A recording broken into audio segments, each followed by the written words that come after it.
tardes, profe. Buenas, profe, ¿cómo está? Hola, todos los que quieran abrir la cámara, como siempre, que sea colaborativo. Buen día, profe. Buen día. Bueno, yo les dejé, antes de comenzar en el campus, les dejé, digamos, lo que sería el cronograma de esta segunda parte. Nuestra intención es obviamente tener entre 6 y 7 semanas de digestivo, fundamentalmente, y después tratar de anclar esto de digestivo con lo que viene, que es metabolismo, o sea, que no quede como una cosa separada y dos temas separados, sino es, bueno, una vez que se digieren y absorben los alimentos, ¿qué ocurre con ellos? ¿Cuál es la producción final? Y la idea, bueno, finalmente de todo esto, como el objetivo final de todo esto es producir ATP en todas las células, es ver shock, ¿sí? Y el único tema que queda un poco desfasado, pero que está en nuestra materia, son las arritmias prevalentes, los trastornos prevalentes del electrocardiograma. También le subí la mayor parte de las guías de habilidades clínicas y las guías de morfofisiología. Voy a tratar de subir esta semana el resto de las que quedan. Y obviamente la semana que viene no tenemos clases. Lunes porque es feriado, obviamente, y martes y sábado de la semana que viene tampoco, porque el sábado se toma el recuperatorio.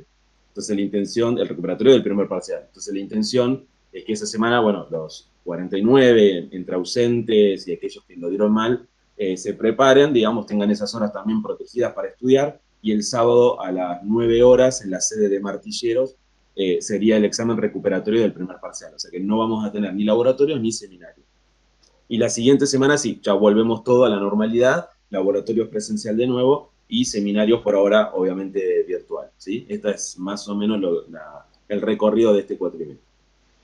Y la clase de hoy, lo que nos compete hoy es trabajar sobre motilidad digestiva general, pero yo obviamente les voy a dar primero las bases, digamos, la mínima cuestiones anatómicas, histológicas, para entender la fisiología de la motilidad.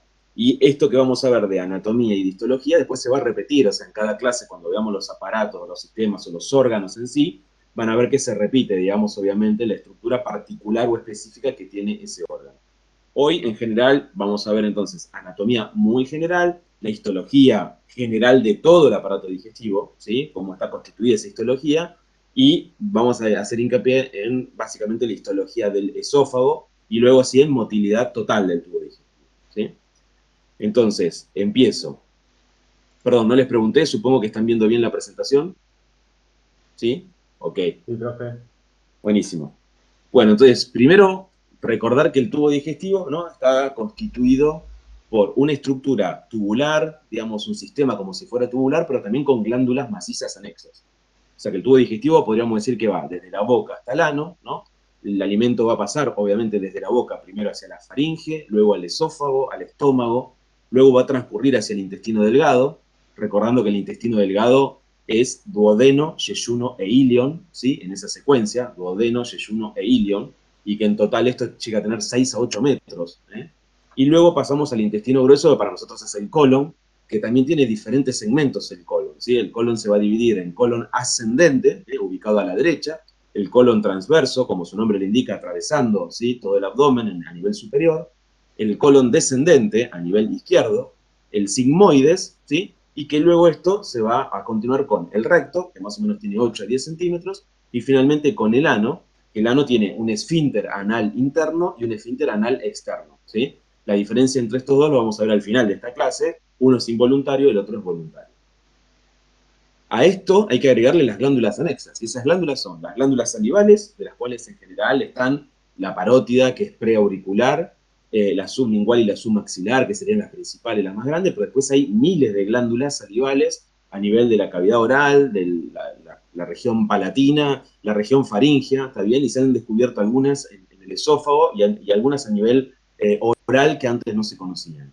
Y también tenemos otras glándulas muy importantes que son obviamente el páncreas en su porción exócrina, ¿sí?, que libera el jugo pancreático, y el hígado, obviamente, con la bilis y la vesícula biliar, que es el almacenamiento de la bilis. ¿Está bien? Eso hay que tomarlo en cuenta. ¿Cómo se estudia el tubo digestivo? Bueno, el tema del tubo digestivo es complejo, digamos, ¿no? Porque es una estructura tubular muy interna, digamos, por lo tanto, para acceder a ella no es fácil, digamos. Uno dice, bueno, tenemos la tomografía, ¿no? Tenemos la ecografía, sí, pero la ecografía observa bien algunas estructuras tubulares, observa bien la vesícula biliar, observa el hígado, puede a veces, si no hay muchas complicaciones y un paciente está preparado, observar bien el páncreas, pero no puede hacer una observación después eficiente, ¿sí?, del resto de la estructura del tubo digestivo. Sí hay, digamos, cuando se inflama en ciertas partes, como el apéndice, una apendicitis, un buen ecografista puede hacer muy buen diagnóstico. Y la tomografía pasa algo similar, o sea, es muy buena la tomografía porque muestra todo el sistema, las relaciones que tiene, complicaciones que tiene, pero claro, para ver por dentro lesiones pequeñas y que estén dentro de la pared, digamos, dentro de la luz, no es un muy buen estudio, digamos, ¿sí? O no completa, no alcanza. Entonces, para estudiar el tubo digestivo, que es un órgano tubular, tenemos que ir por dentro, ¿sí?, explorarlo por dentro. Y para eso, digamos, prácticamente no hay todavía un mejor estudio que las videoendoscopías. Las videoendoscopías se clasifican en videoendoscopía digestiva alta. ¿Lo están escuchando ahí o va cortado? Hay una compañera que dijo que va cortado. ¿Se escucha bien, profe? Yo te escucho bien, Claudio. Sí, Está ok. bien, profe. Entonces les decía que la forma de estudiar es la videoendoscopía digestiva alta, que es la introducción, obviamente, del endoscopio flexible en general por la boca, y que va haciendo esto que ustedes ven ahí, ¿no? Va atravesando parte de la faringe, el esófago, el estómago, y que puede llegar incluso hasta la primera y segunda porción del duodeno, ¿sí? La primera porción del duodeno es esta, transversal, y esta es la segunda, la vertical. Que es ahí, en esa segunda porción, donde desembocan el conducto colédoco, que trae la bilis, y el conducto de Wirsung del páncreas, con todo el jugo pancreático. Y después tenemos la videoendoscopía digestiva baja, que es la introducción del endoscopio a través del ano y la exploración prácticamente de todo el colon, ¿sí? Pero claro, nos queda el intestino delgado, ¿sí? Por ejemplo, la tercera y cuarta porción del duodeno, el yeyuno, el ilion, sin exploración porque no alcanza con esto. Entonces ahí hay otros mecanismos y otros estudios que podemos hacer. De cualquier manera, en general, la patología yeyuno-ileal suele ser benigna, o suele tener procesos complejos pero benignos, y que muchas veces el diagnóstico se lleva por biopsias duodenales, o sea, más superiores, digamos, ¿no? Y con eso entendemos la patología más inferior. Pero claro, para explorar el yeyuno-ileal es mucho más complicado con estos aparatos. Las endoscopías se hacen con un paciente sedado, pero levemente, o sea, no tiene que estar adormecido, es algo que el paciente lo exprese claramente, está acostado, y la persona, ese endoscopio tiene una camarita, ¿sí?, en la punta que va iluminando todo esto para que nosotros veamos por dentro, y además tiene aparatos para hacer, si se quiere, lavado, extracción, y tiene un aparato para hacer biopsias, que eso es lo importante, o sea, podemos hacer con el mismo endoscopio no solo la exploración, sino que podemos tomar biopsias. Incluso podemos extraer cálculos, muchas veces, como les voy a mostrar ahora en un video y después lo van a ver bien nuevamente en hígado y en bilis, que podemos hacer extracción de cálculos y hacer tratamientos efectivos con el endoscopio. Esto es lo que les decía recién, fíjense en el endoscopio que llegó acá, que es la segunda porción del duodeno, y cómo a través de él podemos meter como una especie de canastita, ¿sí?, que nos permite extraer un cálculo que estaba en el colédoco, ¿sí? Lo que ven acá arriba es el colédoco, ¿sí?, que trae la bilis, y acá está el conducto de Wirsung del páncreas, que acá en este caso desembocan en el mismo lugar, ¿sí?, en la ampolla de Vater, que se llama, en la segunda porción del duodeno.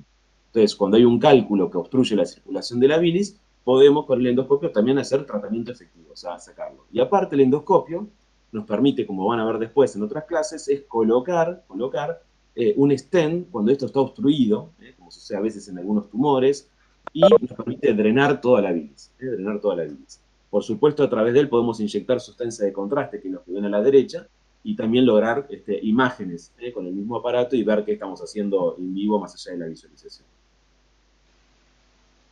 Para esas porciones que quedaron medias escondidas, como les decía, el yeyuno del ilion, hay otro estudio que se puede hacer, que es, de alguna manera, la observación de la luz, de todo lo que está ocurriendo allí, a través de una videocápsula, ¿sí?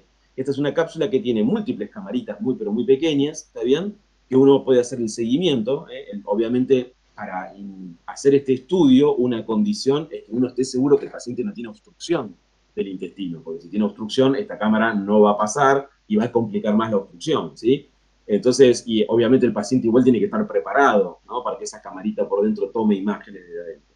Pero bueno, el paciente le ingiere, va viajando esa camarita y va tomando diferentes imágenes, e incluso hoy hay algunas que se pueden seguir por fuera hasta con sistemas similares a ecografía, y que nos permiten la visualización directa de todo lo que está ocurriendo y la manipulación de esa cápsula. Es decir, como un imán, que nos permite manipularla y nosotros podemos correrla un poquito, unos centímetros para arriba o para abajo.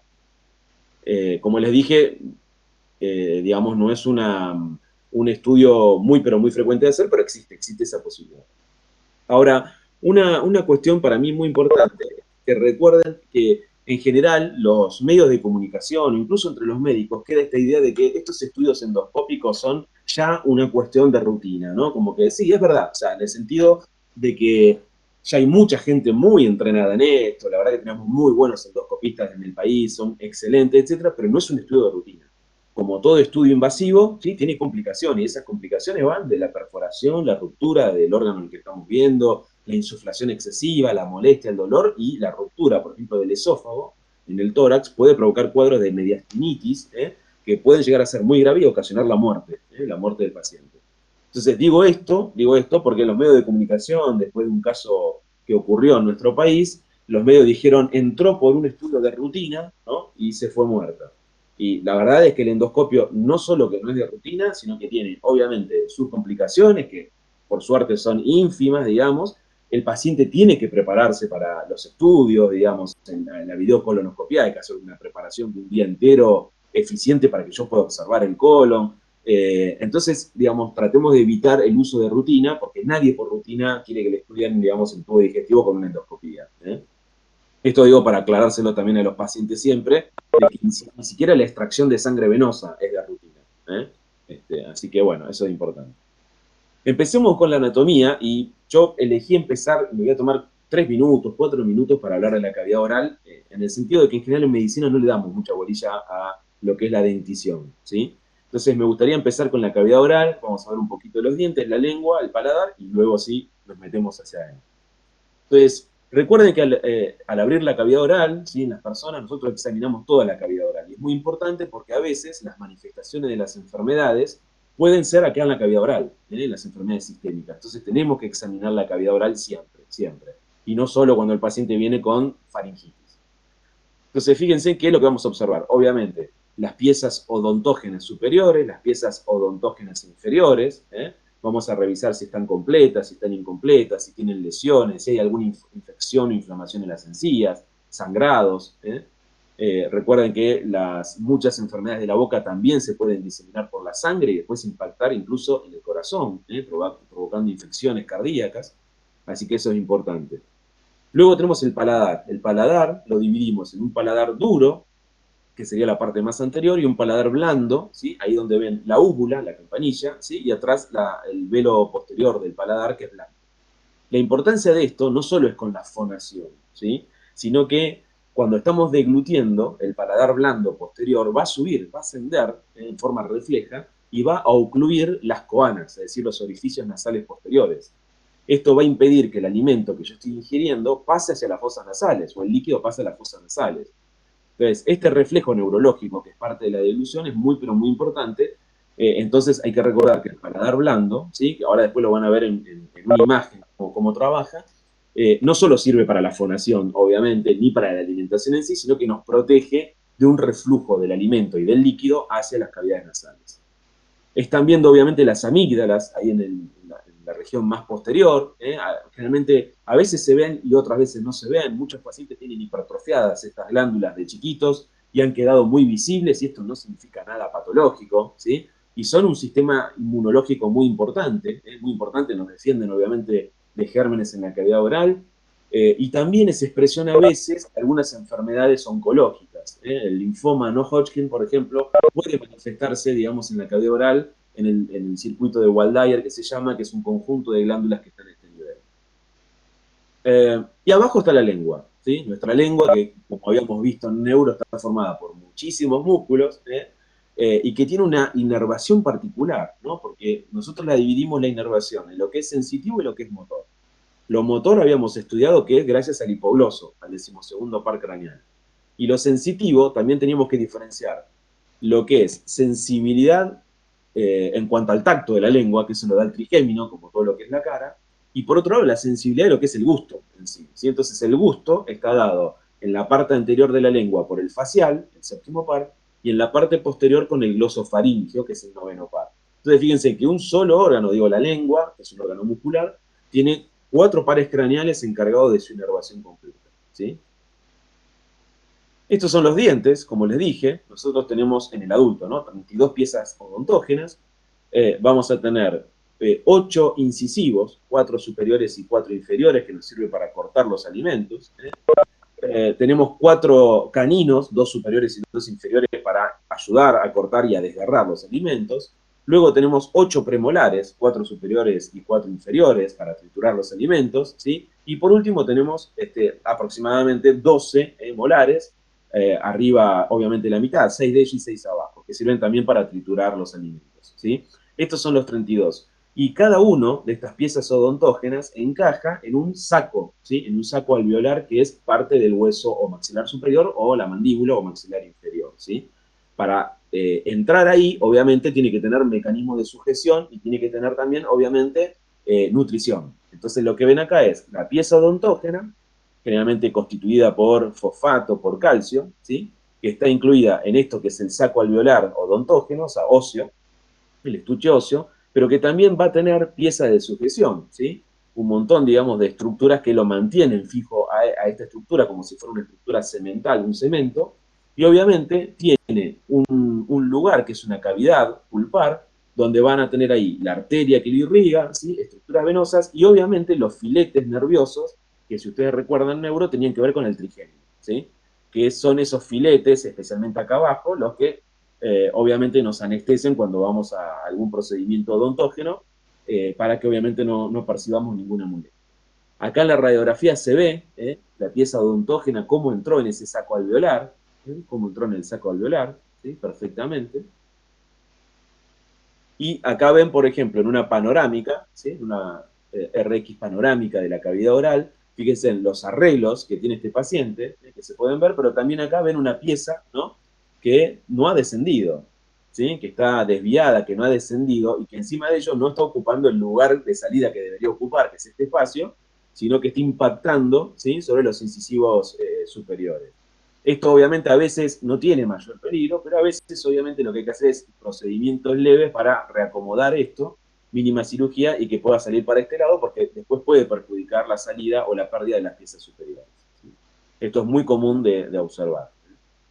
Y entonces nosotros, si bien muchas veces no le damos mucha importancia a esto, siempre es relevante que a todos nuestros pacientes, a partir de entender esto, de la importancia que tienen las enfermedades sistémicas en la boca y cómo la boca puede dar enfermedades, después complicaciones en otros órganos, y es que a todos los pacientes les digamos que hay que cepillarse los dientes, ¿no? Y el cepillado es de todos los dientes, la encía y parte de la lengua, con el mejor cepillo que tengamos, que no es necesario que compren la pasta dental ni la pasta dental más cara, porque la pasta dental, si bien tiene flúor, digamos, el agua nuestra en nuestro país es fluorada, no la requiere, no está comprobado, digamos, que la utilización de la pasta dental mejora el cepillado, digamos. Entonces el cepillado es lo más importante, que tiene que ser circular, abarcar las piezas superiores e inferiores, la porción de las encías, obviamente, con mucha suavidad, y obviamente también la lengua. Y que se debe hacer al levantarse, al acostarse y luego de cada comida. Luego tenemos las glándulas salivales, ¿sí? Las glándulas salivales que las vamos a dividir en mayores, donde están la parótida, submaxilar y sublingual, a las que vamos a dar importancia, y las menores, que son muchísimas glándulas en la cavidad oral, faringe, algunas en el esófago superior, etc. La importancia de la saliva es que participa en lavar la cavidad, arrastra gérmenes, alimentos, tiene enzimas lisosómicas y anticuerpos que combaten a estos gérmenes, por eso es muy importante, y sirve, porque al tener enzimas también proteolíticas, para la digestión alimentaria. De hecho, tiene una enzima que es la amilasa salival, que comienza la digestión del almidón, que es un hidrato de carbono complejo, ¿sí? Que está en la papa, digamos, y comienza la digestión ahí, ¿sí? Comienza en la boca. Fíjense que acá tenemos la anatomía. La glándula parótida, una glándula grande, preauricular, superficial, tiene 2 lóbulos, uno superficial y uno más profundo. Esos lóbulos van a estar atravesados por el pasaje del séptimo par craneal, que pasa por ahí para irse a la cara, pero el séptimo par no inerva la parótida, sino que la glándula salival va a estar inervada, la parótida, por el noveno paro glosofaríngeo. Y luego tenemos la glándula submandibular y sublingual, que esas sí están inervadas por el facial y dan la salivación de estas glándulas salivales. Entonces, la saliva es producida por el séptimo par y el noveno par en su función parasimpática. Esta saliva va a tener, por supuesto, agua, ¿sí? Va a tener sales minerales, mucina, albúmina, amilasa, amilasa salival, también llamada ptialina, lisozima, anticuerpos para gérmenes en la cavidad oral. Y como les dije antes, la amilasa es la primera enzima que tenemos para la digestión química del almidón, ¿sí? Que lo encontramos, por ejemplo, en el pan o en la papa, ¿sí? O en el arroz. Entonces, si uno mantiene un pedacito de pan en la boca un tiempo determinado que sea atacado por la saliva, puede ser que en algún momento sientan un gusto hasta medio dulce. Y eso es por la primera descomposición que sufre ese almidón, digamos, por parte de la ptialina o amilasa salival. Acá lo que están viendo, ¿sí? Es la parótida, como les decía, preauricular. La parótida tiene un conducto por donde drena la saliva, que es el conducto de Stennon, ¿sí? El conducto de Stennon desemboca en el segundo molar superior, ahí donde se produce el drenaje, segundo molar superior. Produce el 30% aproximadamente de la saliva, de origen fundamentalmente parasimpático, digamos, esa es la importancia, aunque el simpático también provoca salivación. Luego tenemos la glándula submaxilar, ¿sí? Que está comunicada por el conducto de Wharton, ¿sí? Y luego la sublingual, ¿sí? Debajo de la lengua, ¿sí? Que es una secreción salival menor, ¿está bien? Que es mixta, es mucosa y mixta la secreción. Luego, como les dije, hay otro tipo de glándulas salivales en diferentes regiones, ¿sí? Bien, y acá viene algo interesante que después se va a repetir en páncreas, ¿sí? En páncreas. La glándula salival, ¿sí? La glándula salival va a estar formada por numerosos cientos de miles acinos, que es este saco que ustedes ven acá, el acino, y conductos, ¿sí? De la unión de todos los acinos y conductos se va a formar la totalidad de esa glándula. Todo esto va a drenar después, en el caso de la parótida, en su conducto, que es el conducto de Stennon. ¿Por qué lo nombramos así? Diferenciamos el acino del conducto. Porque la producción del acino y del conducto son diferentes. El acino, ¿sí? El acino lo que produce es el componente básicamente enzimático, ¿sí? Enzimático de la secreción salival. O sea que lo que son enzimas proteolíticas u otro tipo de enzimas va a ser secretado por estas células del acino. Y los conductos van a ser encargados de la secreción más iónica y agua, ¿sí? Especialmente bicarbonato que tiene acá, ¿sí? Entonces, es una, digamos, la secreción salival es producto de doble secreción, del acino enzimática y una secreción iónica por parte del conducto, ¿sí? Fíjense en que el parasimpático y simpático provocan secreción salival, pero es diferente. El parasimpático es mucho más copiosa y es más sostenida, ¿está bien? Por eso es la más importante. En el simpático es muy escasa, es transitoria y suele ser pastosa. Por eso a veces cuando corremos, encima que nos deshidratamos, etcétera, tiene una secreción de saliva muy, pero muy pastosa y diferente. Y como les decía recién, ahí tienen la secreción acinar, que contiene enzimas como la ptialina o amilasa salival, y la segunda secreción de los conductos, que es más rica en bicarbonato, es también donde se produce reabsorción de sodio. Profe, Escucho. eh, seguro es media burra la pregunta, pero ¿qué significa que sea más copiosa? Que Copiosa es sea grande, abundante. más... Ah, bien. Claro, cuando decís una lluvia copiosa es que es abundante, ¿sí? Eso significa copioso es de abundante. Acá lo que están viendo es el conducto de Stennon, ¿sí? El conducto de Stennon que desemboca en el segundo molar superior. ¿Por qué lo ponemos? Porque una de las patologías de la glándula parótida puede ser a veces que por esa secreción pastosa, por algunos trastornos iónicos, se formen cálculos en el conducto de Stennon, ¿sí? O sea, cálculos como en otros órganos. Y esos cálculos obstruyen la salida, inflaman la glándula, es muy doloroso, molesto, se puede infectar, y a veces hay que recurrir a procedimientos quirúrgicos, ¿sí? Entonces, por eso lo nombramos acá. Y después, por supuesto, perdón, no lo nombré, ahora voy a nombrar, hay algunas patologías que son funcionales, o sea, la glándula histológicamente está bien, pero tiene un deterioro en su función, porque hay alteración en los canales de secreción iónica. Una de esas enfermedades es una enfermedad autoinmune que se llama enfermedad de Sjögren, ¿sí? Como la ven acá, que ataca más a mujeres que a hombres, donde hay trastornos, obviamente, con sequedad de todas las mucosas. La paciente no suele tener lágrimas, no suele tener secreción salival, y a veces el diagnóstico se hace justamente a través de algunos test directamente a nivel ocular o a nivel de la glándula, de la secreción salival. También nadie les va a tomar síndrome de Sjögren, también eso queda para medicina interna, quédense tranquilas. También las glándulas salival, y esto sí es importante, puede ser asiento de tumores. Son infrecuentes y por suerte los tumores más frecuentes son benignos, y el tumor más frecuente es el adenoma pleomorfo. Adenoma pleomorfo.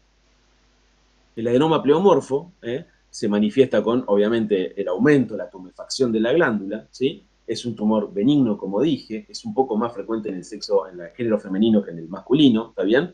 Y se maligniza en muy poco porcentaje de los casos. Siempre, en general, suele ser un tumor benigno que se puede resecar, ¿sí? Fíjense en que afecta la mayor parte en la parótida, pero a veces puede estar en dos glándulas a la vez, ¿sí? En dos glándulas a la vez. Y el otro tumor, que también a veces se puede ver, es el tumor de Warthin, ¿no? Tumor de Warthin, que se ve un poquito más en hombres que en mujeres, acá la diferencia, ¿está bien? Y tiene un aspecto quístico, cuando uno lo ve, acá está en una tomografía, parece como un quiste que se ha formado, y fíjense en el tamaño que puede adquirir, ¿sí?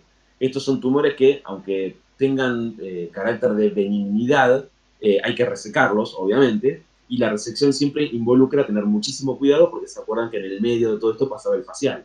Entonces yo no tengo que dañar ese nervio facial, porque obviamente puede generar esa cirugía con una parálisis facial periférica. Y pasamos a la lengua, ¿sí? Acá Mick Jagger dice que, qué sé yo, digamos, para aprender a cantar, digamos, hay que abrir la boca y nada más. Bueno, yo dudo, digamos, que sea así, pero bueno, si los que son dueños de la lengua dicen que es así, le haremos caso.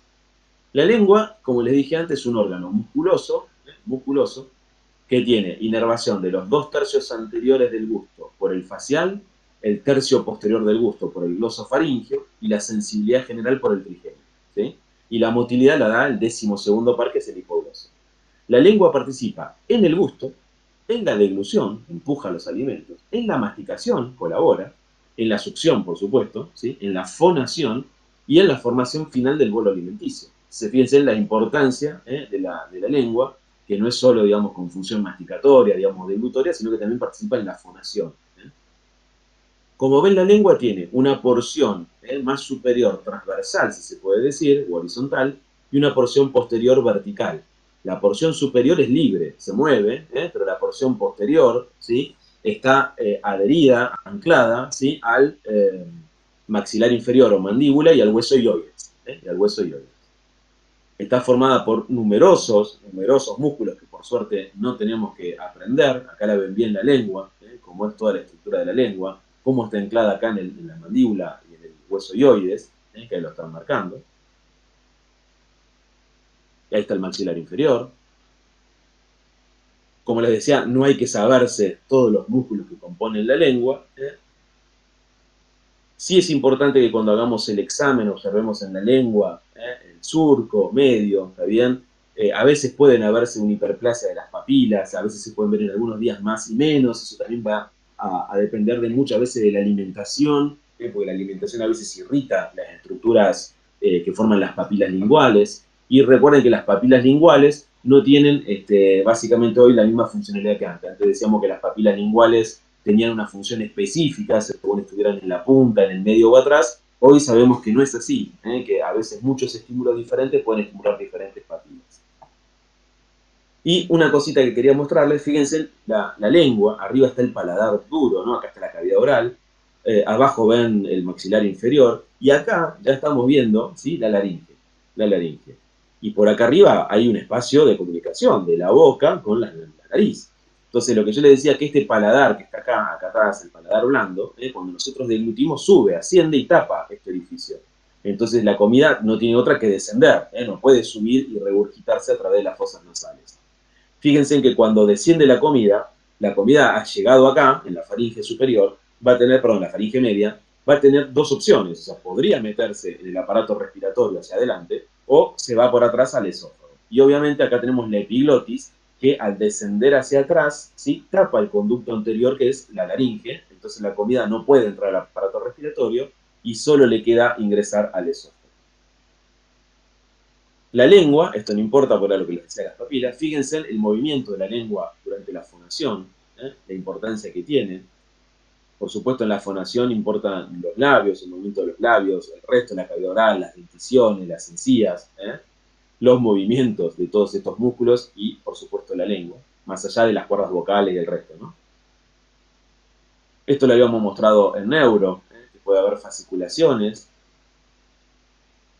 Acá están viendo a un cantante de ópera, una ópera de Wagner. Fíjense el movimiento de la lengua, cuando es sostenido el sonido, menos sostenido, los empujes palatinos que tiene la lengua, para darle refuerzo al sonido, etc. Y a veces en la lengua podemos ver algunas cuestiones, algunas patológicas, como las que ven arriba. Este es un fenómeno que se llama fenómeno de Raynaud, que se produce por un vasospasmo, una vasoconstricción. Suele verse en los dedos, la lengua es más raro, pero a veces puede verse en algunas patologías en la lengua, ven cianótica azul la lengua. Esto puede llevar a la necrosis. En el de arriba a la derecha ven una infección por cándida, cándida albicans, una micosis, ven también el compromiso en la lengua, ese aspecto blanquecino calquiere parchado. Abajo una lengua negra, que a veces esto se ve en algunos sujetos normales, no implica siempre patología, yo pensaba que sí y después descubrí que no. La de la derecha acá es una lengua geográfica, muchas veces se ve en algunos pacientes que tienen trastornos de secreciones de saliva, pero a veces se ve también en personas normales, y a la izquierda no, tienen una lesión en toda la cavidad oral por herpes, infección viral. Y acá ven una leucoplasia oral verrugosa, que es una lesión maligna. Esto no se desprende fácil como la cándida, como esa infección del hongo, y es una lesión premaligna, se suele ver en inmunosupresión. Bien, entendido esto, vamos a pasar a fisiología de la deglución, ¿sí? La deglución, si bien al principio es voluntaria, porque yo incorporo el alimento, digamos, a voluntad en la cavidad oral y mastico por voluntad, digamos, básicamente, luego se transforma en un fenómeno completamente involuntario, ¿sí? Tiene 3 tiempos, decimos. La deglución tiene un tiempo o una fase oral o bucal, una fase faríngea y una fase esófago-gástrica, ¿sí? Entonces hablamos de una etapa oral, faríngea y otra esófago-gástrica. Como les dije antes, el bolo alimenticio lo incorporamos a la boca, de la boca va a pasar a la faringe, de la faringe al esófago y de ahí al estómago, ¿sí? La primera porción del estómago, que es el fundus. Hasta ahí es todo deglución, como vamos a ver ahora, ¿sí? Ahora, el bolo alimenticio, cuando pasa a la faringe, ¿sí? Ahí dijimos que tienen que pasar 2 cosas importantes. Primero, el bolo alimenticio va a trasladarse desde la faringe hacia el esófago, y en eso tenemos que ver cómo el velo del paladar sube y ocluye el orificio que va a ir hacia las coanas, y también que el epiglotis descienda y tape el aparato respiratorio. A esto último, cuando la epiglotis, digamos, desciende y ocluye la laringe, el espacio glótico, provoca lo que se llama apnea digestiva o apnea respiratoria durante la deglución.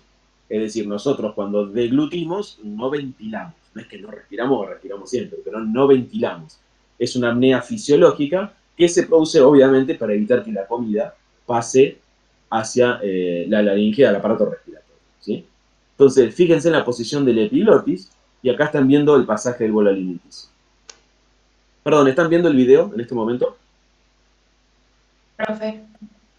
Sí. Buenísimo, buenísimo. Miren entonces, acá hasta la lengua, por supuesto, y ven que el alimento baja, ¿sí? Y podría meterse por acá, ¿sí? Pero no lo hace porque el epiglotis cierra esa posibilidad, Por supuesto, cuando hacemos esto y estamos hablando, nos distraemos, nos cuentan algo chistoso, etcétera, este mecanismo falla, digamos, muchas veces, y parte del líquido se va al aparato respiratorio, bueno, empezamos a toser, ¿no? O tenemos regurgitación nasal, etcétera, digamos, pero es un mecanismo muy, pero muy difícil. Acá van a ver todo, fíjense, el velo del paladar, cómo sube, cómo asciende, y ahí la epiglotis cómo desciende. Entonces, no le queda otra al alimento que irse para atrás. Fíjense la lengua cómo empuja.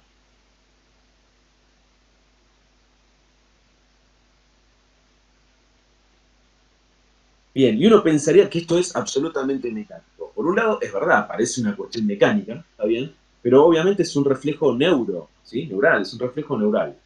Y se produce ¿por qué? Porque cuando nosotros empujamos el alimento, primero piensen que el alimento lo incorporamos voluntariamente, pero el alimento una vez que entra es atacado, ¿no? Más allá de que lo trituramos con los dientes, con la lengua ayudamos a la mezcla, ¿sí? Etcétera. El alimento es atacado también por las secreciones salivales que comienzan la digestión, forman todo ese bolo alimenticio, y con la lengua lo empujamos también para atrás. Al pegar el alimento hacia atrás, hacia la pared posterior de la faringe, ahí hay unos corpúsculos que se llaman corpúsculos de Pomerenke. Esos corpúsculos de Pomerenke, ¿sí?, al ser estimulados, provocan un reflejo neural que desencadena todo el resto de lo que se llama reflejo de la deglución completa. ¿Y en qué consiste? Bueno, en parte en ayudar con que el velo del paladar ascienda, perdón, sí, la parte del paladar final, ¿no?, ascienda, que el epiglotis descienda y que se relajen los esfínteres esofágicos y el esófago comienza a moverse. O sea, reciba el alimento, pero también se mueve. Perdón, acá están viendo el mismo video, entonces el alimento golpea hacia atrás, desencadena el reflejo, la epiglotis desciende, tapa la laringe, el alimento pasa, ahí abre el esfínter esofágico superior, la faringe acá ya se transformó en esófago acá, entonces se abre el esfínter esofágico superior y pasa y se cierra para que no haya reflujo, y empieza el esófago a moverse. Acá tienen el movimiento epiglótico, visto en otro video.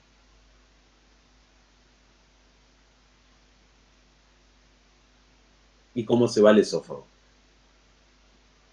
Y acá tienen una forma de estudiar, por lo menos la fase superior de la deglución, que es con esto que es un trago de bario. El bario es un elemento que no es tóxico, ¿sí?, no es soluble, o sea, no se absorbe en su mayor parte, digamos, y entonces le podemos decir al paciente que lo tome y mientras lo toma hacemos radioscopía. Por supuesto, esto es un procedimiento sencillo, pero con rayos, ¿no?, hay que tener en cuenta eso. Entonces podemos observar que todo lo que ingiere pasa por un desfiladero único, que no hay fístulas, que no se va de este lugar, que no pasa el aparato respiratorio, y lo podemos hacer así o lo podemos hacer de costado, ¿no?, lateral. Fíjense el paladar cómo sube en el último momento, cómo la epiglótica apenas se ve y cierra, y el alimento que pasa al esófago sin irse para adelante. Es un estudio de deglución normal. Lo que les decía antes es que en este complejo inicial de la deglución, fíjense en la complejidad, ¿no? ¿Cuántos pares craneales que participan? Digo, en el sellado de los labios el séptimo par, el 12º par en los músculos de la lengua, más allá del gusto, el 5º par los músculos de la masticación, el paladar con el 9º y 10º par, la faringe también, ¿no?, con el 9º, el 10º par. Entonces muchos pares craneales contribuyen a esto. Y antes de contarles todo el proceso, les quiero mostrar esto para que entiendan también por qué el esófago va a ser conductivo y cuando lleguemos al estómago cambia completamente. Lo que vamos a ver ahora es la histología general del tubo digestivo. O sea, esto es la secuencia que se va a repetir a lo largo de todo el tubo digestivo, exceptuando páncreas e hígado.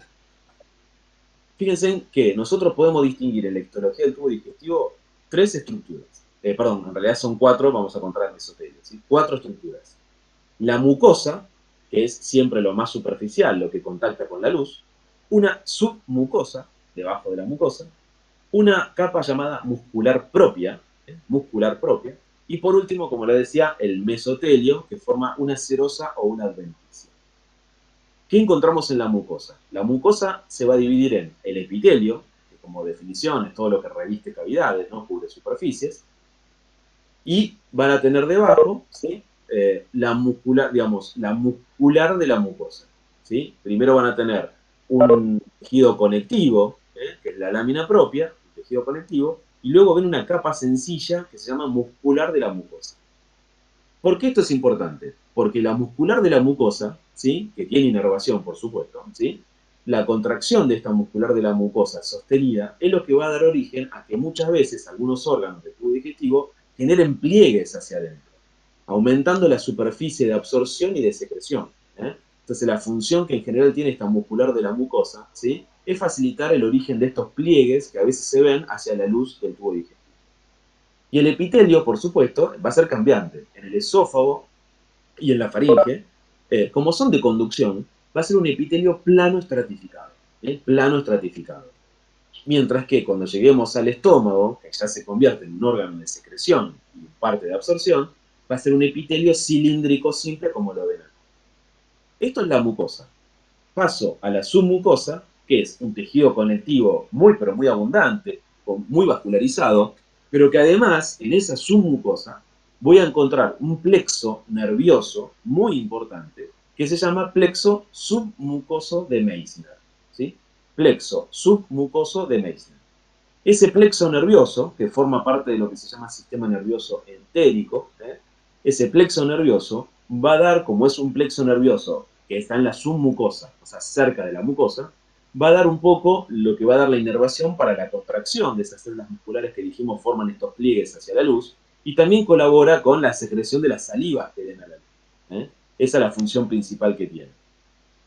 Debajo de la submucosa está la muscular propia, que a lo largo de todo el tubo digestivo, la muscular propia, tiene una capa de músculo circular interna y una capa de músculo longitudinal externa. ¿Sí? Dos capas de músculo, entonces, circular interna, longitudinal externa. Esto se va a repetir a lo largo de todo el tubo digestivo, con la salvedad que cuando veamos estómago, en el estómago, a esta estructura se le suma otra tercera capa media perpendicular, oblicua, porque el estómago tiene también otros movimientos de segmentación y mezcla, a diferencia de la propulsión común. Pero en general todo el tubo digestivo tiene esta capa circular interna y longitudinal externa. Y acá algo importante, entre ambas capas musculares, circular interna y longitudinal externa, también hay otro plexo nervioso, que forma parte del sistema nervioso entérico, y que se llama plexo mientérico, porque está obviamente entre los músculos, plexo mientérico de Auerbach, ¿sí? De Auerbach. Ese plexo mientérico, muy profuso, lleno de neuronas, va a estar destinado a darle contracción, digamos, muy sincronizada a estas capas circular interna y longitudinal externa, ¿sí? Para generar todo el movimiento peristáltico que vamos a ver hoy, ¿sí? Y por último, al final está el mesotelio, que va a ser una serosa o adventicia dependiendo del orden. Acá ven, por ejemplo, así se ve el esófago. El esófago se ve con unos pliegues hacia adentro, ¿sí? Ven cómo luego viene la submucosa, la muscular, ¿sí? Y luego la serosa o adventicia dependiendo del orden, ¿sí? Bueno, esto se los dije, la muscular de la mucosa determina los pliegues del tubo digestivo que ven ustedes acá hacia la luz. Esto permite aumentar la superficie de absorción, por ejemplo, en el estómago, en el intestino delgado fundamentalmente, Y el otro plexo, perdón, este es el submucoso, el más superficial, el que les decía recién, ¿sí? Que ayuda obviamente a formar esos pliegues. Y después teníamos entre las dos capas, circular interna y longitudinal externa, el otro plexo, que es el plexo de Auerbach. Ese plexo de Auerbach, que forma parte del sistema nervioso entérico, ¿sí? Es el que va a dar inervación, obviamente simpática parasimpática, por supuesto, a esta estructura, y va a permitir la motilidad o el reposo. ¿Sí? La motilidad o el reposo. Y está altamente sincronizado, como van a ver ahora.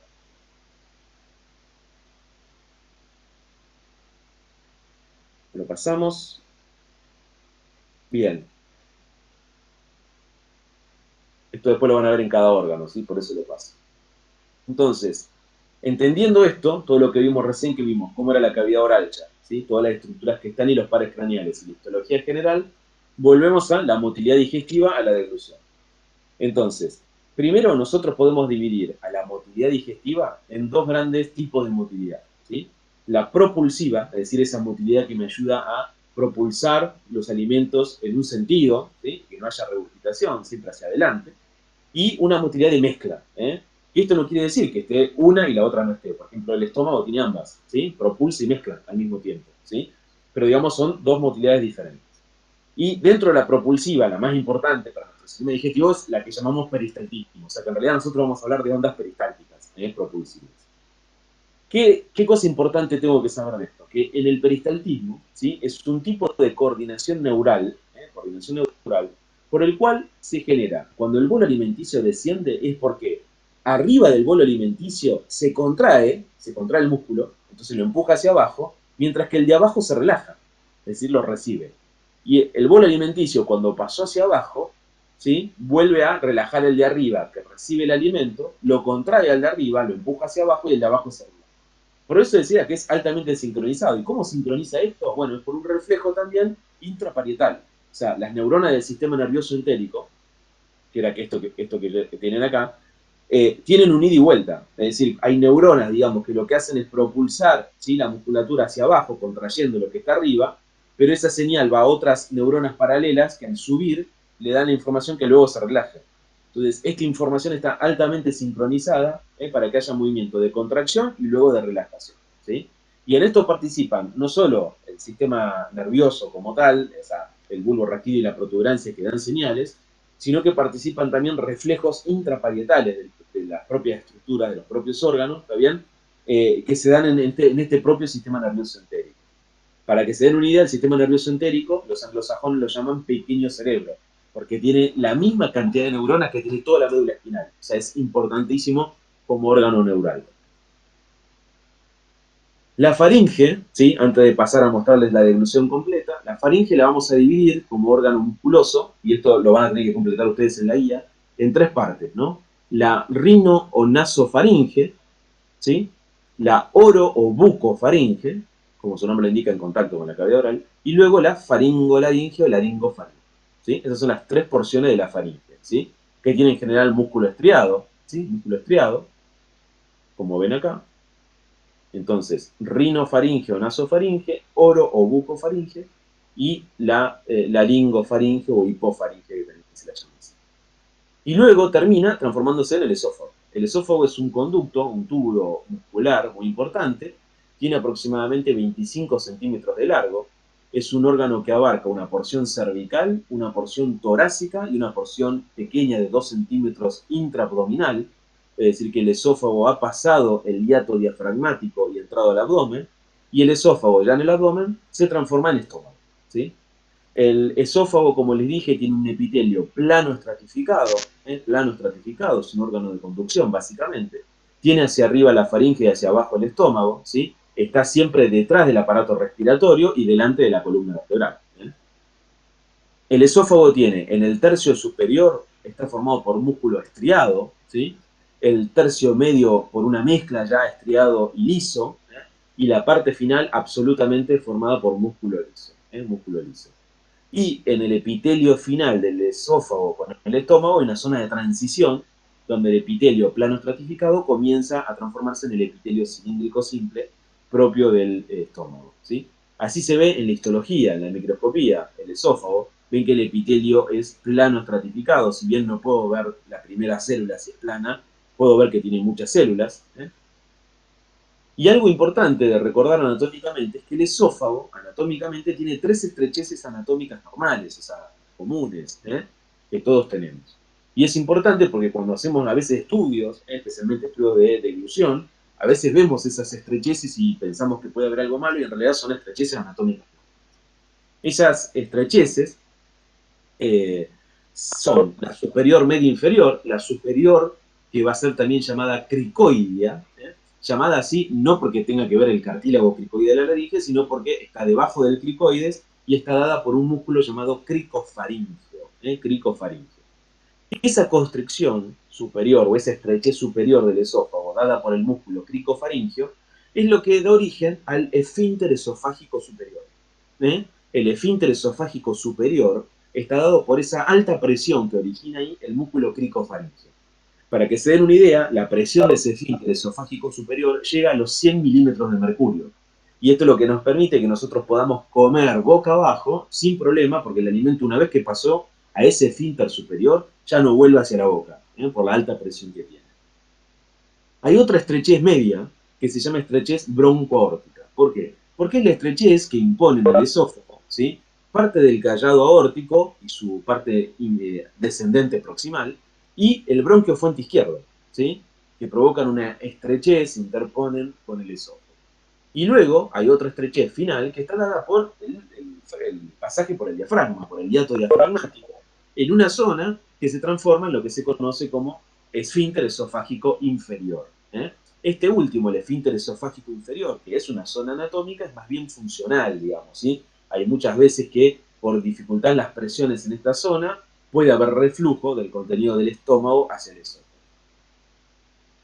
Fíjense en que cuando yo no tengo alimento, no comí, y me hacen una tomografía, la luz del esófago es un espacio virtual, no hay nada, y se ve estrechada, o sea, prácticamente ausente. Acá ven la columna vertebral, acá está la aorta, y adelante ven el esófago, ¿sí? A la derecha y a la izquierda, obviamente, oscuro, ahí ven los pulmones, y hacia adelante el corazón, el corazón. Fíjense que ahí está el esófago, el esófago. Y no sé si ustedes ven acá, que está la vena cava inferior. La vena cava inferior, ¿de dónde sale? O perdón, ¿a dónde entra? Mejor dicho, no de dónde sale. ¿Hacia dónde entra?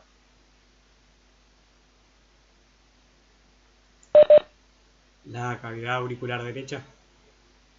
¿Derecha? Bien. Y entonces, ¿qué vamos a tener acá adelante? ¿Qué será esto?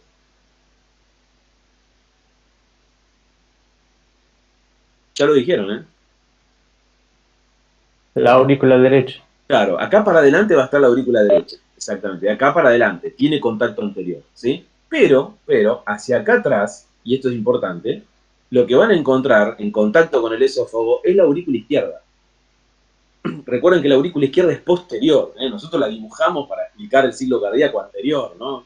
Como si fueran 4 cavidades así, pero no están así, ¿sí? Sino que el corazón es así, tiene una cavidad posterior y esa cavidad posterior es la aurícula izquierda. Por lo tanto, fíjense en la cercanía que tiene la aurícula izquierda con el esófago. Entonces, en los casos que hay aumento, crecimiento de la aurícula izquierda, crecimiento de la aurícula izquierda, esta puede protruir sobre el esófago y provocar disfagia, o sea, la sensación dificultosa en la deglución. Eso también hay que recordarlo. Ya estamos acá más abajo, obviamente, en el abdomen, porque vemos el hígado, y acá está el estómago, ¿sí? El estómago. ¿Sí? Y fíjense el esófago que va a terminar ahí, porque ya va a continuarse con el estómago, ¿sí? Que también tiene una luz extremadamente pequeña, porque obviamente no hay alimento, en ese caso. Como les dije, el esófago tiene dos esfínteres. El esofágico superior, que está formado por el músculo cricofaringio, que tiene una presión de 100 milímetros de mercurio. Esto impide un reflujo del alimento hacia la faringe. Y también tenemos un esfínter esofágico inferior que se da por el pasaje, obviamente, en el hiato diafragmático. El esfínter esofágico inferior tiene una presión de 10 a 30 milímetros de mercurio. Puede llegar hasta 40 milímetros de mercurio, ¿sí? En general, con 10 milímetros de mercurio le es suficiente al esfínter esofágico inferior para evitar todo reflujo del estómago hacia el esófago.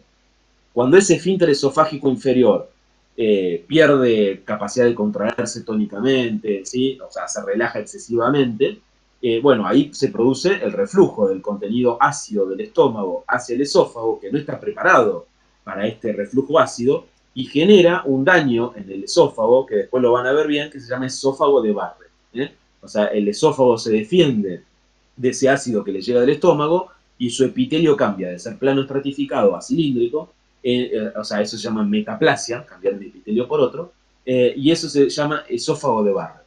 ¿Por qué me tengo que acordar del esófago de Barrett? Porque es una lesión premaligna. El esófago de Barrett puede dar origen a cáncer de esófago, ¿sí? Justamente por la injuria permanente que ha sufrido de ese ácido por el cual no estaba preparado. Acá ven cómo se mueve el esófago, pero lo que quería que vean no es solamente el movimiento del esófago, sino que cuando desciende el alimento, y ahora lo van a ver de nuevo, la parte superior del estómago ven que se ensancha. ¿Sí? Fíjense de nuevo ahora cuando baja el alimento, presten atención a la parte superior del estómago, cómo sube y se relaja. ¿Lo ven ahí? ¿Lo pudieron ver todos? Sí. Sí, profe. Sí, miren ahora. Bien. ¿Por qué les muestro esto? Porque el reflejo de la deglución, que ahora voy a nombrar de nuevo de arriba hacia abajo, va a empezar obviamente arriba, en la orofaringe, pero va a terminar acá, en la porción superior que se llama techo o fundus gástrico. Ahí es donde va a terminar este reflejo involuntario de la deglución. El esófago, ¿sí?, tiene dos tipos de ondas peristálticas. Las vamos a llamar ondas peristálticas primarias y ondas peristálticas secundarias. Las ondas peristálticas primarias son desencadenadas por la deglución. O sea, yo como, ¿está bien? Y eso ya desencadena las ondas peristálticas primarias que están destinadas a propulsar, a mover el alimento hacia el estómago. Ahora, si llegara a quedar contenido de alimento, restos alimentarios en el esófago, yo tengo que evacuarlo de ahí, ¿sí? Entonces, ¿cómo los evacúo? Bueno, los restos alimenticios, por su presión, por la presión intraluminal que ejercen y por algún contenido químico que tienen, genera un reflejo esofágico que desencadena estas ondas peristálticas secundarias. O sea que las ondas peristálticas secundarias tienen como finalidad barrer los restos alimentarios que quedaron en el esófago y no son desencadenadas por el reflejo de la deglución, porque yo no estoy deglutiendo, ¿sí?, sino que ha quedado alimento ahí, y son desencadenadas por la presión intraluminal dentro del esófago. En el esófago puede haber ondas terciarias, pero en general se ven en ancianos y en casos patológicos. Entonces nosotros vamos a hablar siempre de primarias y secundarias. Entonces, ahora dicho esto, ¿sí?, les voy a mostrar toda la deglución. O sea, cuando nos pregunten reflejo de la deglución, vamos a tener que decir todo esto. El reflejo de la deglución tiene una fase voluntaria que es la incorporación del alimento a la boca, la trituración por los dientes, el movimiento lingual, ¿sí?, y luego una fase involuntaria reflejo.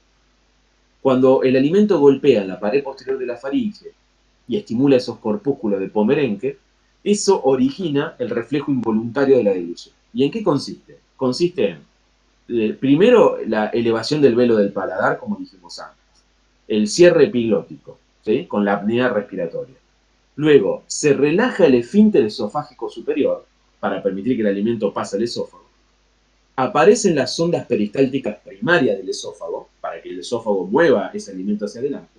Se relaja el esfínter esofágico inferior, que permite el pasaje del alimento al estómago, y el estómago hace eso que vimos antes, que es lo que se llama relajación receptiva refleja gástrica. Es decir, el techo del estómago, el fundus, se relaja recibiendo el alimento en forma refleja, ¿sí? La idea es que el alimento llegue, que no haya alta presión, porque si hubiera alta presión en el estómago, obviamente el alimento tiene chance de refluir de nuevo al esófago. Entonces el estómago también ayuda en la deglución, relajándose, en la porción superior, ¿no? Eso se llama relajación receptiva refleja. Entonces, vamos de nuevo parte por parte. Comienza la deglución, se eleva el velo del paladar, ¿sí?, cierra el orificio hacia las coales. Se baja la epiglotis y cierra el espacio glótico. El alimento va a pasar al esófago. Para eso tiene que haber apertura del esfínter esofágico superior y luego aumento del peristaltismo esofágico. Luego, ¿qué va a pasar una vez que pase todo esto? Cuando el alimento ya esté en el esófago, aparecen las ondas peristálticas primarias que van propulsando el alimento y se relaja el esfínter esofágico inferior y el alimento pasa al estómago, que está relajado. ¿Eh? Todo esto es lo que ocurre en el reflejo de la deglución. Si llega a quedar alimento en el esófago, ¿qué ocurre? Pregunta para ustedes. Secundario. Las peristálticas Muy bien, secundarias. aparecen las ondas peristálticas secundarias, que lo que tengo que acordar que no es por la deglución, porque ya no tengo alimento en la boca, ¿sí?, sino el alimento ya pasó, sino que son desencadenadas por el aumento de la presión dentro de la luz del esófago y por ciertos contenidos, porque ahí en el esófago, en la pared, tiene también quimioreceptores, ciertos componentes químicos del alimento que desencadenan esta reflexión.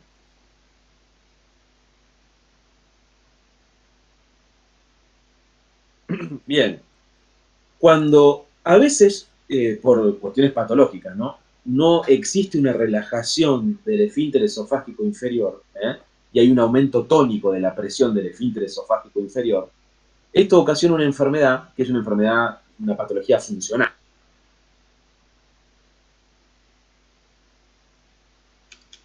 ¿Puede ser, profe, que no se lo escucha Sí, cortó el audio? se apagó el micro.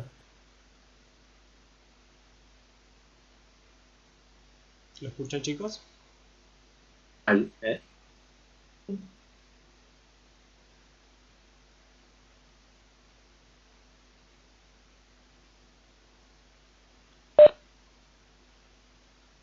¿No me escuchan? ¿No? Dame un segundito. Ahora Entonces. sí. Ahora sí. ¿Ahora me escuchan? Ahora sí, profe. Sí, profe. Ok. Perdón, una cosa que no pregunté, porque yo estoy enchufadísimo y... ¿Quieren descansar 5 minutos? ¿Quieren 5 o 10 minutos? ¿Descansamos? ¿Eh? Bueno, hagamos así, 5 o 10 minutos, ¿está bien? Y volvemos. No mucho más, ¿está bien? Para que no se pierdan tampoco toda la idea, pero descansemos si quieren 5 o 10 minutos y volvemos, ¿está bien? ¿Sí? Lo que vamos a ver ahora, nosotros vimos toda la primera parte de la deglución. Lo que yo le voy a contar ahora es qué le pasa al alimento que llegó al estómago, cómo se mueve para adelante y cómo termina la historia. ¿Sí? Y ahí termina la clase, ¿está bien? Entonces hacemos 5 o 10 minutos y volvemos, ¿vale? Vamos, profe, dale.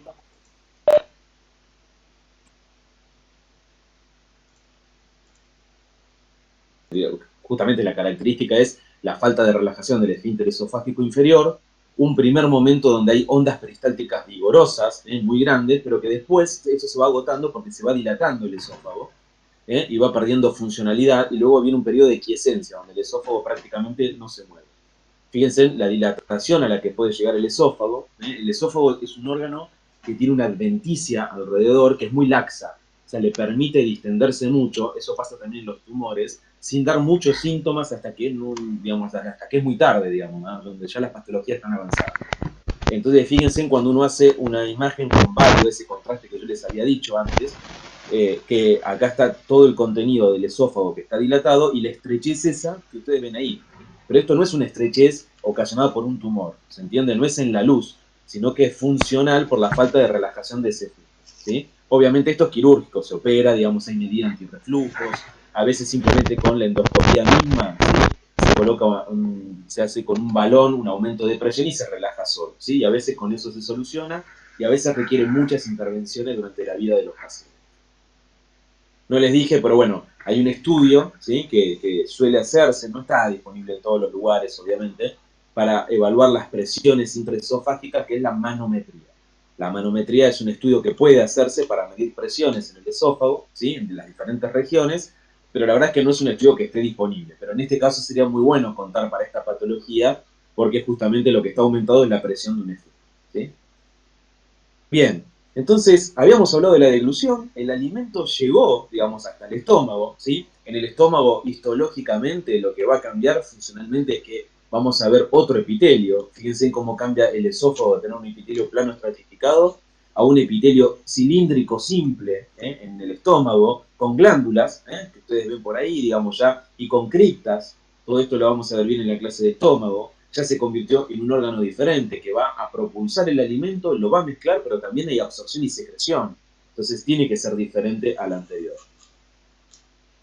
¿Sí? Fíjense en la cantidad, esto es la luz, esto es la luz del estómago, todo esto es criptas, donde desembocan en el fondo de cada cripta glándulas de secreción. ¿Sí? Y acá van a estar las células que van a generar el ácido clorhídrico, que van a liberar enzimas, hormonas para, digamos, que van a pasar a este lado del sector vascular, etc. Eso lo vamos a ver bien después en el estómago. Acá ve bien en la tomografía del estómago, esto es un paciente que se le dio contraste oral, ¿sí? Se le dio obviamente una sustancia de contraste y por eso están viendo acá cómo se rellena el estómago, ¿sí? Y acá esta región que es nada, es aire, es el techo gástrico lleno de aire, por eso se ve así como si fuera negro como el pulmón. Me doy cuenta obviamente que es el estómago, pues acá tenemos el hígado grandote, bien grandote el hígado, acá ven el vaso, acá atrás, y después ven colon y algo de intestino delgado mínimo. Acá se ve la aorta, ¿sí? La aorta, y acá lo que está descendiendo de la aorta, como unos bigotes, ¿sí? Son los pilares del diafragma. O sea que estamos justo en la transición del abdomen con tórax. El estómago, que después, repito, lo vamos a ver bien en el estómago, simplemente para que ahora me ayude a hablar en lo que viene ahora de motilidad, se divide en el cardias, que sería la zona del esfínter esofágico superior del estómago, ¿no? O inferior del esófago, el fundus, o techo, el cuerpo del estómago, ¿sí? El antro, y después tenemos el píloro, que sería el esfínter pilórico, es el esfínter que tiene el estómago hacia el duodeno, entre el estómago y el duodeno. Entonces, lo que le decía recién, nosotros vimos que con el reflejo de la dilución, el alimento llegó al estómago. Entonces, ¿qué pasa ahora? ¿Sí? Primero lo que hay que entender es que en el estómago, el duodeno, yeyuno, ilion y en el colon, ¿sí? En todo el tubo digestivo del estómago hacia abajo, hay las células, ¿sí? Tienen una actividad eléctrica de base, ¿sí? Esa actividad eléctrica que tienen las células de base, no es que eso genera motilidad, pero es una actividad eléctrica que tiene, o sea, una despolarización de la membrana, que va preparando a esas células, ¿para qué? Para que cuando llegue el estímulo, ya sea del alimento, o un estímulo psicógeno, por el hambre, ¿sí? Por haber visto comida, por haber tenido el olor de la comida cuando tenemos hambre, eso desencadena, por estímulos neurales y hormonales, ¿sí? Que esas células que estaban descargando eléctricamente un tono basal eléctrico, ¿sí? Lleguen a generar potenciales de acción reales y verdaderos, las neuronas, que después los trasladan a la muscular propia, ¿sí? O sea, las células musculares del tubo digestivo, y esas células musculares también tienen potenciales de acción, van a generar la entrada de calcio y la contracción. Entonces, lo que quiero decir con esto es que la mayor parte de la actividad del estómago para abajo, ¿sí? Va a ser peristáltica, de motilidad. Pero lo que tengo que saber es que en el estómago, en el intestino delgado y en el colon hay células marcapasos. O sea, así como el corazón tenía un marcapaso que era el nódulo sinusal, acá también vamos a encontrar un conjunto de neuronas, ¿sí? Que van a funcionar como un marcapaso, ¿sí? Y esas neuronas, ¿sí? Que funcionan como marcapaso eléctrico, se llaman células intersticiales de Cajal. Como todas las neuronas, no las podemos tener con hematoxilina y eosina. Esto quiere decir que si yo me pongo en un microscopio un preparado de estómago o de intestino delgado, no las voy a dar. ¿Está bien? No las voy a ver porque son neuronas. Entonces, para eso tengo que hacer tinciones especiales, como hacíamos con el sistema nervioso para poder verlas. ¿Está bien? ¿Qué es esto? ¿Cómo lo explico? A ver. En la parte media del estómago, ¿sí?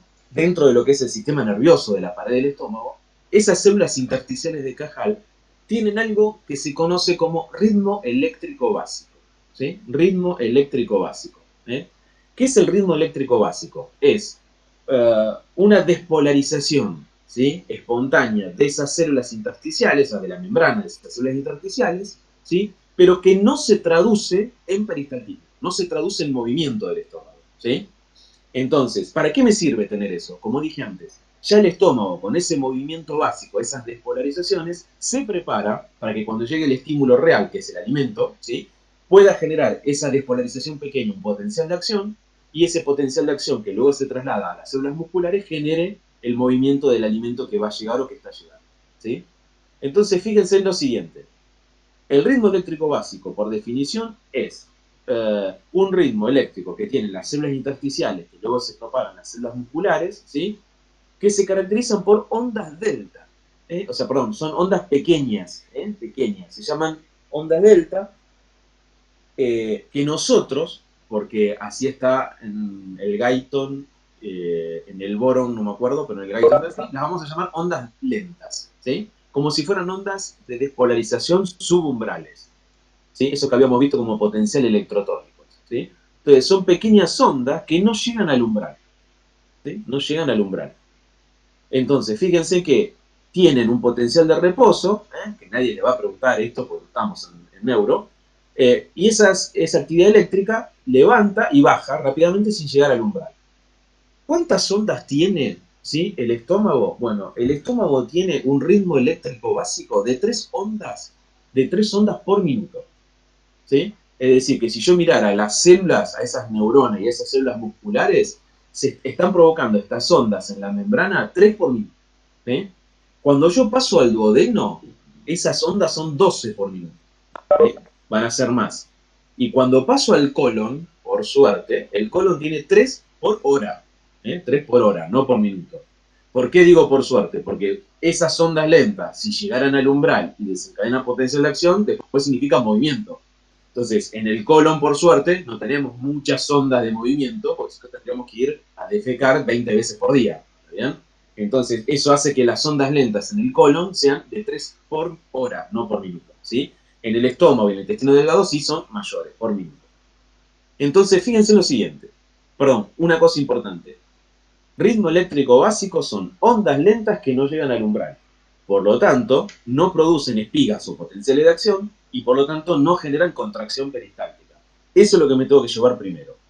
¿Sí? Ahora, cuando bajo algún estímulo, esas ondas lentas, como ven acá en la segunda, alcanza el umbral, desencadena los potenciales de acción que son esas espigas.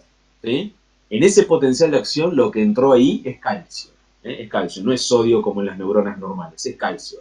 Y obviamente, si entra calcio, ¿sí? En una célula, y después esa célula es una célula muscular, la entrada de calcio en la célula muscular lo contrae. Y ahí empieza el peristaltismo. ¿Sí? Entonces acá ven una onda lenta, otra que sube y llegó al umbral y desencadenó potenciales de acción. ¿Eso que generó? Movimiento peristáltico. ¿Sí? Movimiento peristáltico. Ahora, la pregunta es, ¿cuáles son los estímulos, ¿no? Por los cuales la onda lenta llegó al umbral y generó el potencial de acción? Y bueno, obviamente son la estimulación química del alimento, o sea, la llegada del alimento al estómago, ¿sí? La estimulación parasimpática, la acetilcolina, la estimulación colinérgica, parasimpática, el estiramiento de la pared, ¿sí? El estiramiento de la pared del estómago, del intestino delgado, ¿sí? Y hormonas, llamadas hormonas proquinéticas, ¿sí? Se llama hormona proquinética a una hormona que obviamente genera movimiento peristáltico, ¿sí? Hay drogas proquinéticas, ¿sí? El Reliberan, que sirve para las náuseas, ¿sí? La metoclopramida, aparte de servir para las náuseas, es proquinético. O sea, mueve el intestino hacia adelante, ¿sí? Por eso tiene como efecto adverso el Reliberan provocar diarrea muchas veces. Y hay mucha medicación que es proquinética. Entonces, ¿cómo llego de una onda lenta del ritmo eléctrico básico a generar potencial de acción y por lo tanto movimiento peristáltico. Por la llegada del alimento, por la estimulación parasimpática, colinérgica, porque se estira la pared de los órganos, o por hormonas proquinéticas. ¿Sí? Esto quiere decir, no sé si vieron ustedes, por ejemplo, ahora, ¿no? Si alguno no está comiendo nada, ¿no? Y empieza a ser cerca del mediodía, tiene hambre, ¿no? Tenemos hambre y escuchamos ruidos de la panza. ¿Por qué se mueve el estómago?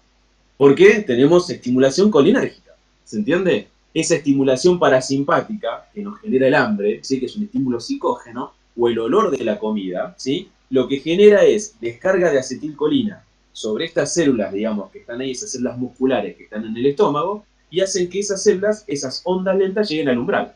Entonces desencadenan movimiento y yo escucho mi estómago moverse o el intestino moverse. Esa es digamos, la estimulación colinérgica parasimpática. Por supuesto, cuando hay comida es mucho más grande, mucho más importante.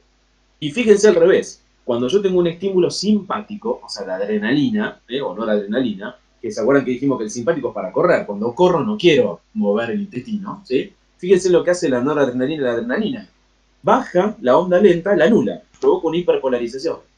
Entonces, eso es lo que hace que el simpático no mueva el intestino y el parasimpático acelere el intestino. ¿Sí? Esa es la diferencia. ¿Se entendió esto o no? Perdón, hasta acá. ¿Sí? Profe, una pregunta. Dale. ¿Sí? Entonces las ondas están ahí siempre. Lo que va a hacer la contracción muscular va a ser un estímulo más que va a permitir en esta espiga la despolarización completa. ¿Es O sea, eso? el ritmo eléctrico básico está siempre.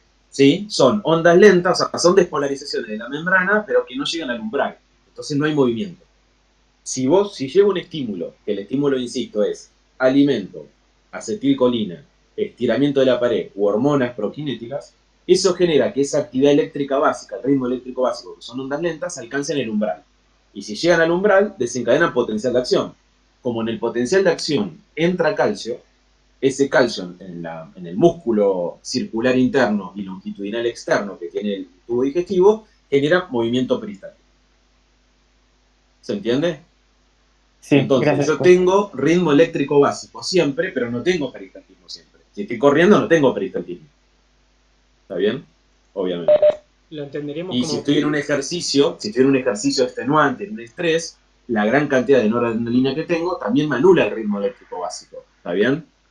Me lo anula. Por eso muchas veces no tenemos, ¿sí? Movimiento, digamos, ritmo eléctrico básico, no estamos preparados, comemos algo en el medio de que estamos en un examen o inmediatamente después de un examen y nos cae mal, nos cae pesado, mal, porque no tenemos nada activo que ayude a empujar ese alimento. ¿Está bien? Entonces nos sentimos distendidos, mal.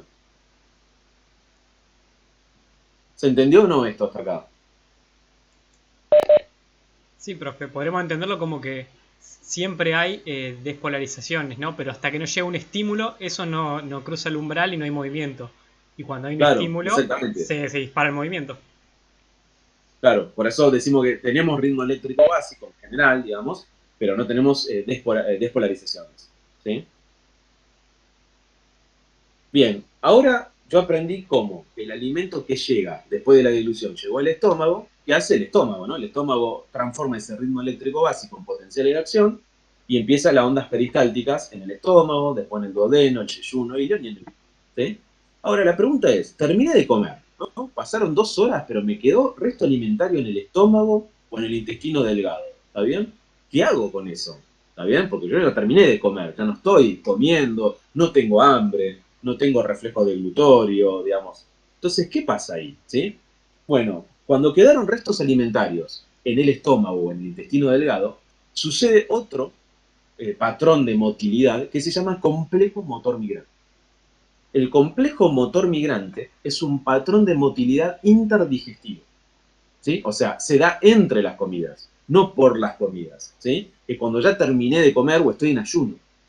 ¿Sí? Que lo que hace es, a través de una serie de fases, que no importa, son varias fases, ¿está bien? Desencadena, ¿sí? En forma refleja, movimiento peristáltico para barrer con los restos alimentarios. ¿Sí? Entonces, el complejo motor migrante es un patrón de motilidad interdigestiva. ¿Sí? Tiene periodo de motilidad con periodos que está quieto, ¿está bien? Pero se desencadena por la misma presencia del alimento, los restos alimentarios que han quedado. y se mantiene en el sueño. O sea, yo me voy a dormir, terminé de comer, y se mantiene ese complejo motor migrante, ¿sí? Barriendo los restos alimentarios en el estómago y en el intestino delgado. No existe complejo motor migrante en el colon. ¿Eh?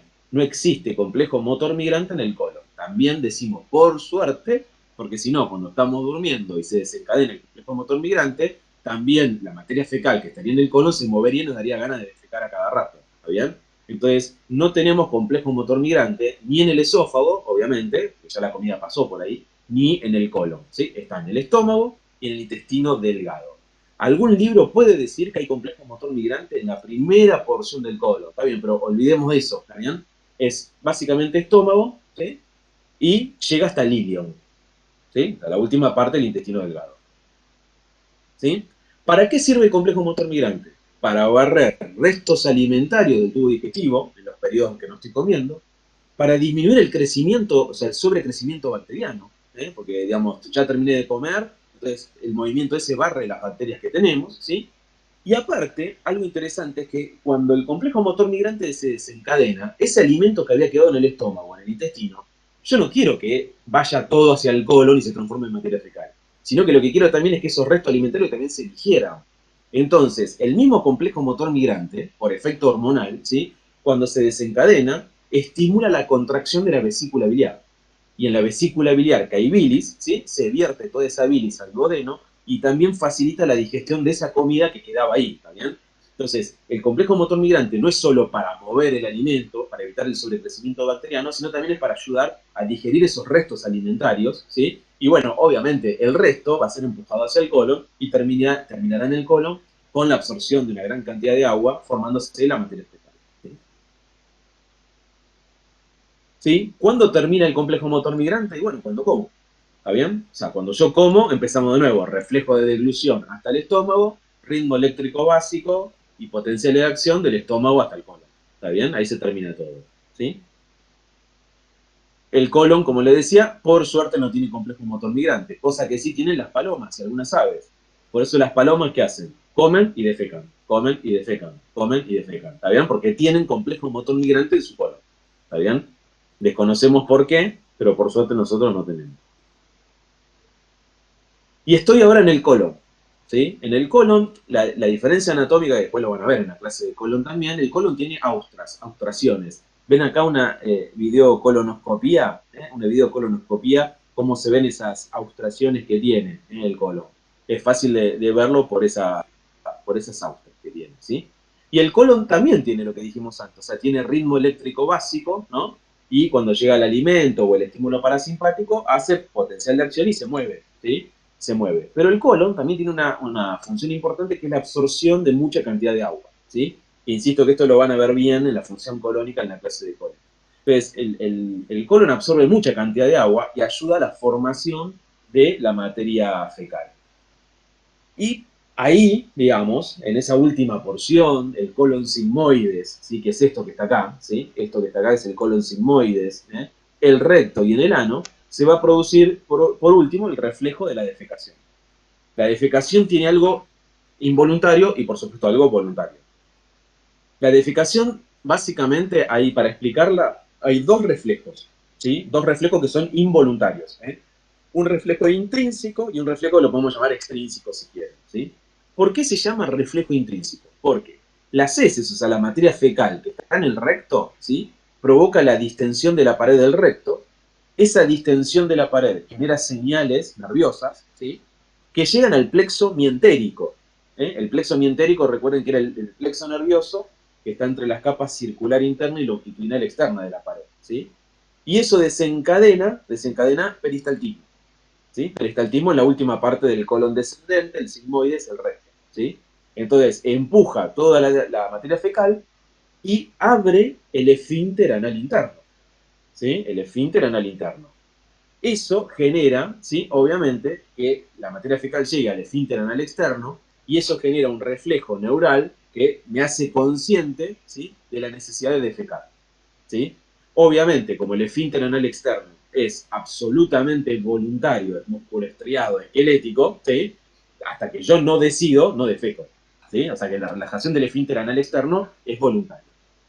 Esto es, vuelvo a insistir, un reflejo intrínseco involuntario. O sea, es por la misma materia fecal que al distender la pared del recto genera señales ahí misma en la pared del recto. ¿Sí? No necesita otra cosa.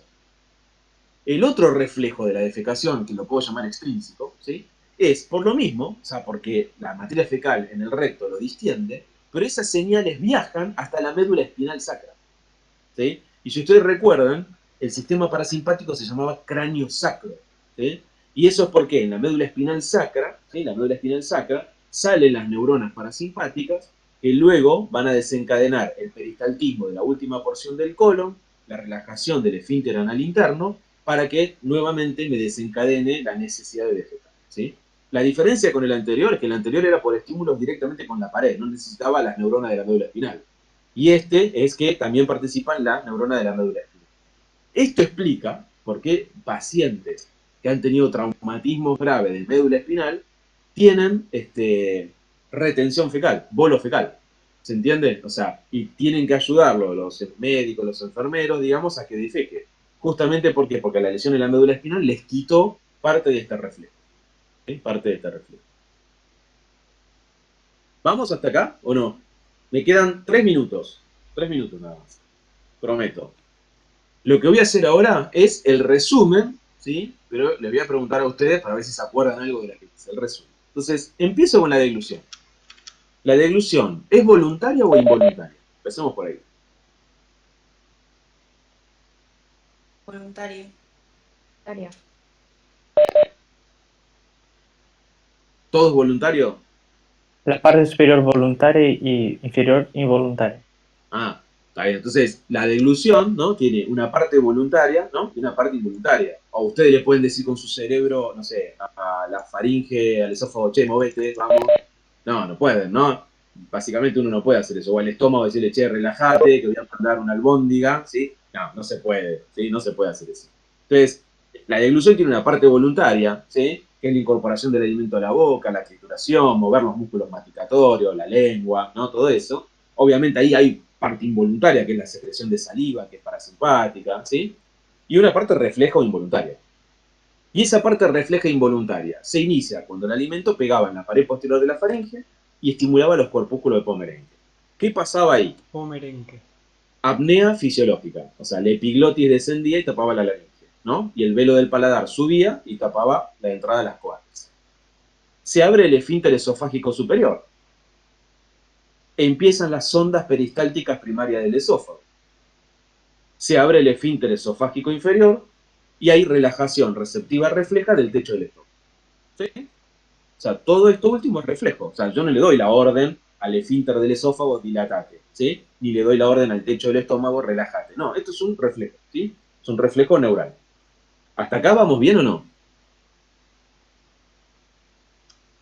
¿Sí? Sí. Bien. Ahora, si me quedan restos alimentarios en el esófago, ¿qué pasa? ¿Cómo lo saco de ahí? Las Ondas contracciones peristálticas secundarias. Muy bien, las ondas peristálticas secundarias del esófago, ¿sí?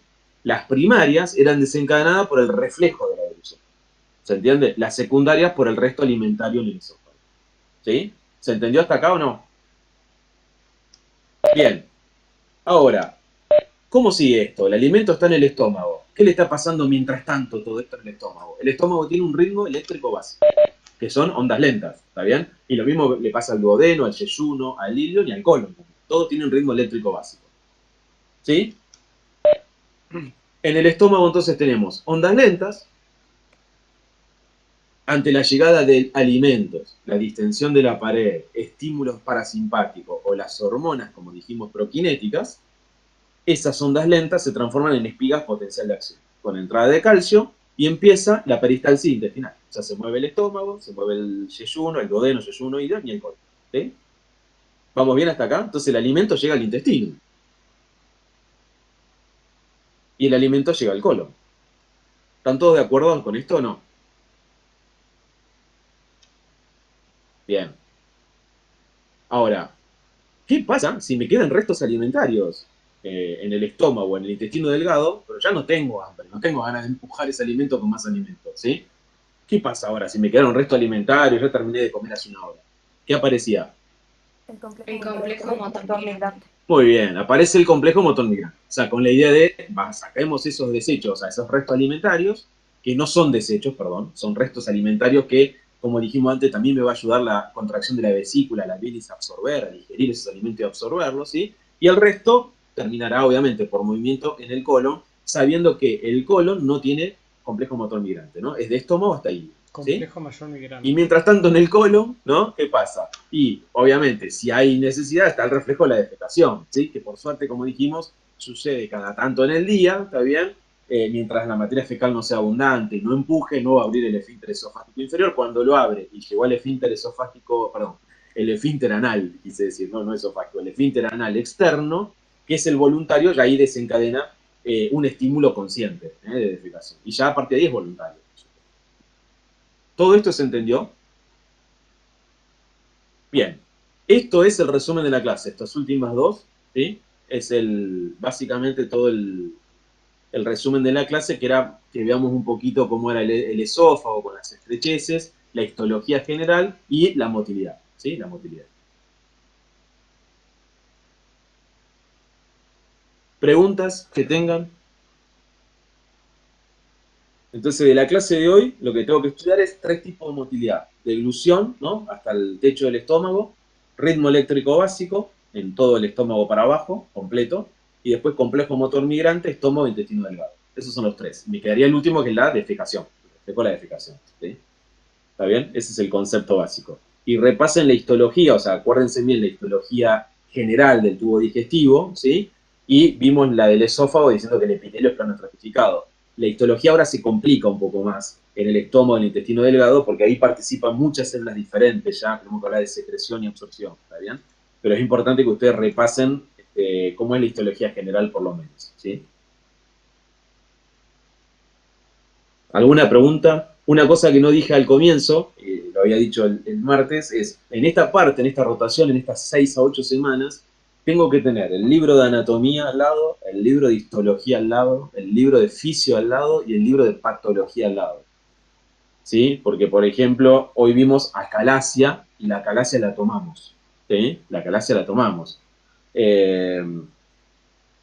Después vamos a ver la clase que viene, úlcera, o sea, vamos a ver una clase de repaso con úlcera y gastritis en el estómago, también vamos a ver pólipo y cáncer de colon, ¿está bien? Entonces, tengo que tener un libro de patología como el Robbins, digamos, básico, para saber esas patologías básicas, ¿está bien? Cómo se ven, ¿sí? Entonces, en estas 6 semanas hay que tener esos libros a mano.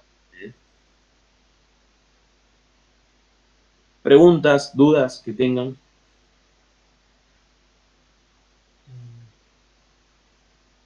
Bueno, seguramente el martes, calculo, el martes le va a llegar la invitación, ¿sí? A los que quieran, tengan ganas, ¿sí? Para compartir la presentación del libro que se va a hacer formal. El jueves se hace a las 18, pero muy poca gente porque es un lugar cerrado. Y el viernes, nada, un lugar semi, digamos, o sea, tampoco va a ser mucha gente, digamos, etcétera, pero bueno, si quieren compartir y estar, es la presentación del libro de Neuro. Seguramente el viernes va a haber un poco más de lugar y los que quieran estar, bueno, para mí sería un honor compartirlo con ustedes, porque bueno, el libro fue pensado para los estudiantes, digamos, no fue pensado para nosotros nada más, como una ayuda a nosotros, pero fundamentalmente para ustedes. Y nada, sería para mí un honor compartirlo con ustedes. Nada, es simplemente una invitación y obviamente el que quiera, buenísimo estar, buenísimo. Y si no, nada, tienen el link para ver en YouTube. Pero bueno, nada, ver a River en la cancha no es lo mismo que verlo, no sé, perdón, no digo, pero bueno, no es lo mismo que verlo, digamos, en la compu o en la tele, así que... Profe, ¿dónde va a ser? El jueves es en la Casa del Balcón, pero ahí no vamos a poder entrar, y el viernes, no sé todavía, lo deciden ahora, y el martes creo que nos van a dar el flyer, digamos, como para invitar, digamos. ¿Sí? Ahí va a figurar bien todo. ¿Sí? Bueno, nos vemos entonces la semana que viene, no nos vemos, ¿está bien? El sábado que viene hay recuperatorio del primer parcial y nos veríamos la siguiente semana, lunes laboratorio, donde van a trabajar con esta guía, o sea, con toda la guía de motilidad y todo eso, y el martes ya empezaríamos a ver nosotros estómago, en seminario, y el sábado también estómago. Bueno, nos vemos en 2 semanas entonces, ¿sí? Descansen. Chao, profe. ¿Sí? Chao, profe. Chau, chau. Gracias, profe, nos vemos. Nos vemos.